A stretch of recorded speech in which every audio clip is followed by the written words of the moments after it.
السلام علیکم ورحمۃ اللہ۔ عام طور پر معاشرے میں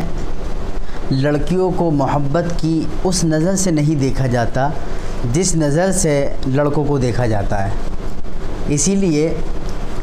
لڑکیوں کی پیدائش پر اس قسم کی دھوم دھام نہیں منائی جاتی جس قسم کی دھوم دھام لڑکوں کی پیدائش پر منائی جاتی ہے۔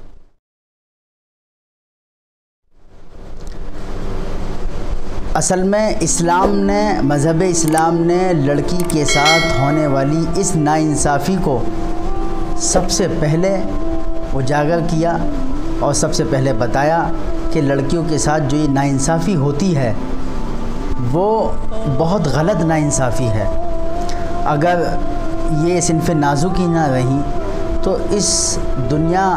کا کیا ہوگا؟ دنیا ویران ہو جائے گی اور یہ خوشنما نظر آنے والی رونقیں یہ قبرستان میں تبدیل ہو جائیں گی۔ اس چیز کو اسلام نے سب سے زیادہ حساسیت کے ساتھ سمجھا اور اسلام نے ان بچیوں کے لیے وہ آواز بلند کی جو کسی مذہب نے نہیں بلند کی۔ چنانچہ جو جاہلیت کے معاشرے میں اسلام کے آنے سے پہلے جو بچیوں کے ساتھ لڑکیوں کے ساتھ ناانصافی ہوتی تھی وہ اس ناانصافی کو قرآن نے بھی بیان کیا کہ جب ان میں سے کسی کے ہاں کوئی بچی پیدا ہوتی تو اس کا چہرہ سیاہ ہو جاتا سن کر، وَإِذَا بُشِّرَ أَحَدُهُمْ بِالْأُنْثَىٰ، ان میں سے جب کسی کو بچی کی پیدائش کی خوشخبری دی جاتی، ظَلَّ وَجْهُهُ مُسْوَدًّا، اس کا چہرہ اس بات کو سن کر کالا پڑ جاتا، سیاہ ہو جاتا،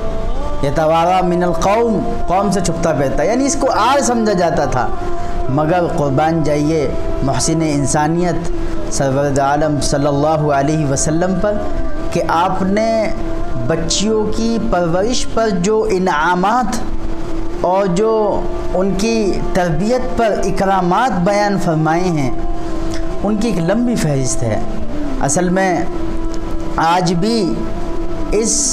پرفتن دور میں زمانے جاہلیت کی وہ تمام رسوم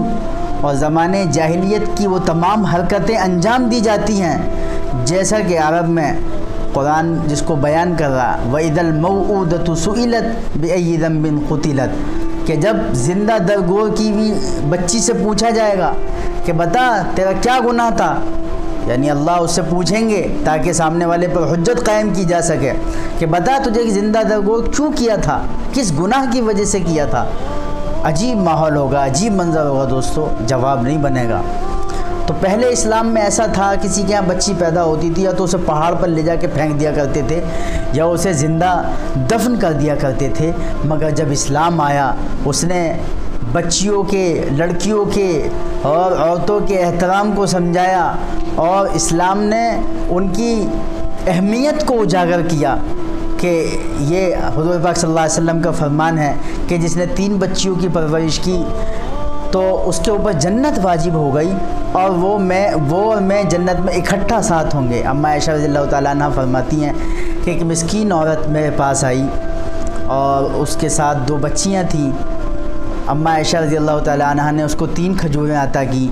تو اس نے 2 ان بچیوں کو دے دی اور تیسری جب وہ کھانے لگی تو ایک بچی نہ مانگ لی، اس نے وہ بھی اس بچی کو دے دی۔ چنانچہ یہ سارا واقعہ اماں عائشہ رضی اللہ تعالیٰ عنہ نے حضور پاک صلی اللہ علیہ وسلم سے بیان فرمایا تو آپ نے فرمایا کہ اس عورت پر جنت واجب ہو گئی۔ مگر آج کے اس معاشرے میں جو سوتیلا برتاؤ اور جو نازیبہ سلوک ان بچیوں کے ساتھ کیا جاتا ہے، آج بھی الٹرا ساؤنڈ کے ذریعے جنین کی شناخت کر کے، الٹرا ساؤنڈ کے ذریعے جنین کی شناخت کر کے اور اس کو دیکھا جاتا ہے، اور اگر وہ مستورات یا بچی ہوتی ہے تو اس کو زندہ درگور کر دیا جاتا ہے۔ اس لیے کہ اس معاشرے میں بھی وہی جاہلیت ہے جو جاہلیت اس زمانے میں تھی، اس معاشرے میں بھی وہی کمینہ پن ہے جو کمینہ پن اس جاہلیت کے زمانے میں تھا۔ آج بھی مستورات کے ساتھ وہ سلوک کیا جاتا ہے، وہ برتاؤ کیا جاتا ہے۔ اصل میں اس کی ایک وجہ یہ بھی ہے جو والدین بچیوں کی پیدائش کو غلط سمجھتے ہیں اور اس عورت کو طعن و تشنیع کیا جاتا ہے جس کے 2 یا 3 بچیاں ہو جائیں، اس کی ایک وجہ یہ ہوتی ہے کہ اصل مسئلہ ہوتا ہے ان کی شادی کا، اور ہم نے نکاح کو اس قدر مشکل بنا دیا، اس قدر نکاح کو ہم نے بوجھل بنا دیا کہ اس نکاح کی شادی کی وجہ سے وہ ماں باپ اس بچی کو اپنے اوپر بوجھ سمجھتے ہیں۔ اس لیے وہ شخص اس عورت کو قصوروار ٹھہراتا ہے جس کی 2 یا 3 بچیاں ہو جائیں، حالانکہ اس کو یہ پتہ ہونا چاہیے کہ بیٹا بیٹی دینا اللہ کے ہاتھ میں ہے۔ دنیا کی کوئی طاقت اور کوئی دوا بیٹا یا بیٹی کو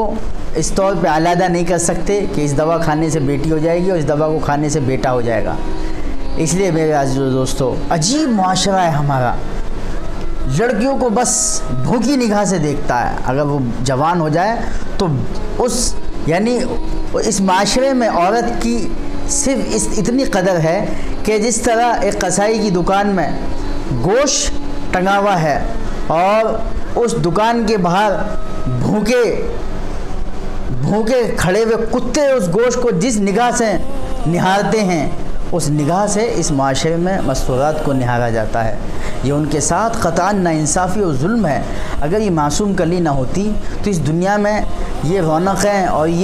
اس دنیا میں یہ رنگ رنگیلیاں کیسے ہوتی؟ اسی معصوم کلی نے سیدنا آدم علیہ السلام کو جب اللہ نے اوپر سے بنا کر نیچے اتارا، اسی معصوم کلی نے حضرت آدم علیہ السلام کی زندگی سے خوف و وحشت کو دور کیا۔ مگر آج نہ جانے کتنی فاطمہ، رقیہ، زینب اور کتنی نہ جانے میمونہ، خدیجہ ایسی بچیاں ہیں جو جہیز کے لیے بھینٹ چڑھ جا رہی ہیں، جہیز کے لیے ان کو زندہ جلایا جا رہا ہے، اور کتنی مسلمانوں کی بچیاں ہیں جن کے کیسز تھانوں میں ہیں اور مہیلا آیوگ تھانوں میں ہیں۔ بڑی حیرت ہوتی ہے، اور مجھے اس وقت بہت حیرت ہوئی جب ایک پولیس والے نے مجھے آ کے بتایا کہ آپ ایک اسلامک اسکالر ہیں، کیا آپ اپنے معاشرے کو، اپنے مسلم سماج کو، اپنی کمیونٹی کو سمجھاتے نہیں ہیں کہ کتنے کیسز ہمارے یہاں پینڈنگ میں پڑے ہوئے ہیں جو مسلم بچیوں کے ہیں، طلاق کے ہیں اور ایک دوسرے سے چھڑاؤ کے ہیں، اور جہیز کی وجہ سے جو ظلم کیا ہے سسرال والوں نے۔ میرے دوستو، اس کا اللہ بدلہ لے گا۔ اگر کسی نے ایسا کیا ہے تو اللہ اس سے اس کا بدلہ لے گا۔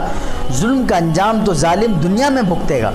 اس لیے اس معاشرے میں جو مستورات کے ساتھ ناانصافی ہو رہی ہے اس کو روکنا چاہیے، سر جوڑ کر بیٹھنا چاہیے کمیونٹی کو کہ یہ جو جہیز ہے، جس کی اس قدر لعنت ہے کہ جس کی وجہ سے جوان بچیاں اپنے گھروں میں بیٹھی ہوئی ہیں اور ان کے نکاح نہیں ہو رہے ہیں، ان کی شادیاں نہیں ہو رہی ہیں، اس وجہ سے کہ اس معاشرے میں جب وہ رشتہ کریں گے تو ان کو بہت سارا پیسہ اور کیش درکار ہوتا ہے۔ اسی وجہ سے جوان بچیوں کے نکاح نہیں ہو رہے ہیں، اسی وجہ سے یہ خرابیاں ہیں۔ اس لیے میری آپ سے درخواست ہے کہ اس کے لیے قدم اٹھائیں، ٹرینڈ چلائیں اور لوگوں کو سمجھائیں۔ ائمہ سے، علماء سے میری درخواست ہے، واعظین اور مبلغین، ناصحین سے میری گزارش ہے کہ وہ اس بات کو چلائیں کہ جو حضرات اس طرح کریں ان کا بائیکاٹ کریں اور ان کا حقہ بانی بند کریں۔ وہ اپنے معاشرے میں، اپنی برادریوں میں ان چیزوں کو اہمیت کے ساتھ لیں، ان چیزوں کا بائیکاٹ کریں۔ اللہ تعالیٰ ہمیں اس کا بہترین انجام دے گا، بہترین سلوک دے گا اگر ہم نے اس کے لیے ایسے پرفتن دور میں آواز اٹھائی۔ اللہ تعالیٰ ان بچیوں کے ساتھ اللہ تعالیٰ جب یہ بچیاں دے تو ان کے ساتھ ان کا بہترین نصیب عطا فرمائے، اور جن کے پاس بچیاں ہیں اللہ تعالیٰ ان کو صبر نصیب فرمائے۔ وآخر دعوانا الحمدللہ رب العالمین۔ السلام علیکم۔